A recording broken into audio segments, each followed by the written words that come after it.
Introducing the ideas of emergencies and disaster to kids and preparing for those emergency disasters with kids can be a really stressful and emotional time, both for the child and also for the parent. Have you talked to your kids about this yet? Have you thought about what you would do in case of an emergency with your kids? Well, if you have or you haven't, we have some ideas of how to think about preparedness with kids that we are going to talk about on the other side of this intro. Hey everybody, welcome back to Cascadia Dispatch. I'm Casey, and today we are going to talk about the third week of National Preparedness Month, which is preparing your kids, or preparing the youth, I think is what they call it.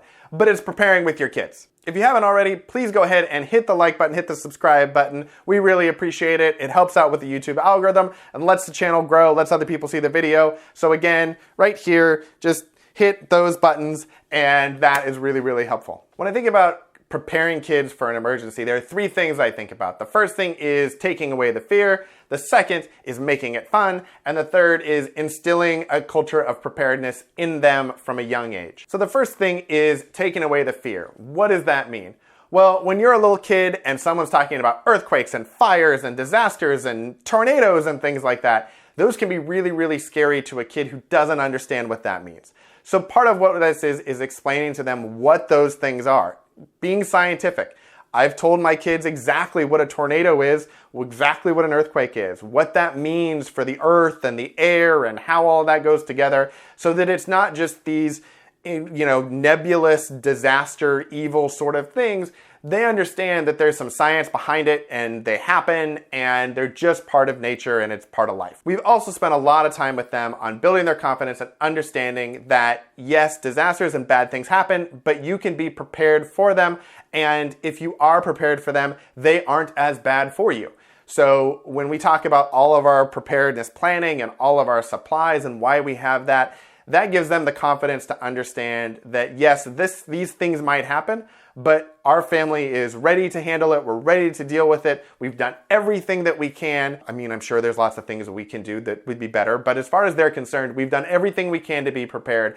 And so they don't have to be afraid of an earthquake or a tornado or what that's going to mean for them, that we have those plans in place. We have the supplies. We have financial preparedness in place. So we will do okay. And it may be uncomfortable for a couple of weeks or so until we can get to a better spot. But in the meantime, things will continue to go on, life will continue to go on, and everything will be okay. I think reminding them that everything will be okay is one of those things as a kid that's really, really important. They're trusting you to make sure that everything's going to be okay. So if you can make sure that they believe that everything will be okay, and you actually have set everything up to be okay, then they're going to be a lot more confident and a lot less afraid of what that outcome might be. The second thing that I really try to focus on with my kids is making it fun, making preparedness fun. When I was growing up, I didn't really do a whole lot. I was in Cub Scouts for like a year and a half. We never went camping. So for me, getting into the world of preparedness was a big deal. It took a lot of effort and a lot of learning and a lot of trial and error and things like that. For them, I want it to be fun for them. I want them to be excited about doing it whenever we do it. So we do things like we take walkie-talkies to the pumpkin patch, and when they're in the corn maze, we have walkie-talkies and they communicate and give us their positions and tell us where they are in the corn maze. Is it the biggest adventure ever? Probably not. But does it get them comfortable with using a walkie-talkie, with understanding that they may be away from us and be able to communicate back? Absolutely. They both have their emergency kits that they keep in their backpacks. And so part of those was going with them to the grocery store, letting them pick out whatever protein bars that they wanted. We had a whole taste test of protein bars that they got to pick out whatever flavors they wanted. I think they each picked out 4 or 5 flavors. We brought it home. They each got to taste test it, figure out which kind they wanted for their bags, and then they got to kind of put those bars in their bags. We put them in the cars, so they not only had some ownership in what it was that we were doing, but also they got what they wanted. They got what they liked. So it was fun for them because, when do you get to go to the store and buy 5 different kinds of something to taste test? That's a fun thing for kids. So that's another thing that we've done to try to make it fun, so it's not just gloom and doom and, oh, we're going to be eating rations that taste horrible. Let's do some fun stuff. Let's make it exciting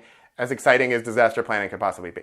The third element of preparedness with kids that I focus on is building what FEMA calls the culture of preparedness. For me, it's really just about making preparedness part of your everyday life. If it's something that you're always thinking about, like health or fitness or finances, it's just something that you'll automatically do. And if you started at an earlier age, it's going to be something that is easier for you to do the rest of your life than, for example, in my case, where this is something that I came to later on in life. I had to kind of do a whole lot of research, a whole lot of buying of supplies and playing catch up in order to kind of get where we wanted to be. By exposing my kids to all of the aspects of preparedness from a much younger age, it then becomes just something that they know about. It's something that they're aware of. They don't even really think about it. They just have those habits ingrained in them. And then as they get older and they have kids, it'll be much easier for them to impart this wisdom onto their kids and for generations and generations. So those are 3 important ways of getting more prepared with your kids, ways of thinking about preparedness with your kids. Taking away the fear, making it fun for them, and then also instilling it as just part of your lifestyle and part of their lifestyle, so it doesn't seem like something that is out of bounds or uncomfortable. It's just part of everyday life of what we do. You know, we charge our phones, we fill up the gas tank, we play around with MREs and hiking food with different camping stoves in our kitchen because that's a fun thing for kids to do. Let's light some things on fire and boil water and eat crazy food. It's a fun thing, but it's also just a way of making it not seem as scary, not seeming as foreign and unknown to them. It just makes it more everyday. And I think that when you're talking about preparing for disaster, whether big or small, the confidence in knowing that this isn't as dramatic and stressful as it can seem, that this happens and there are ways of dealing with it and you can do it too, I think is really, really important for your kids. So that's going to do it for this week's video on preparing with kids. This is a little more of a strategy view of preparing with kids as opposed to the more tactical view. We have videos, I will link them up here, on building kids' emergency kits. That's probably a more tactical thing of what to do with your kids and how to do that. This is much more around kind of how to think about preparing with kids and what's important for preparing with kids. If you haven't already, please go ahead, hit the like button, hit the subscribe button so you'll know when the videos come out next week, and you'll let the YouTube algorithm know that they should share this video with other people. We really, really do appreciate it. Thanks again, and we will see you next week. Bye-bye.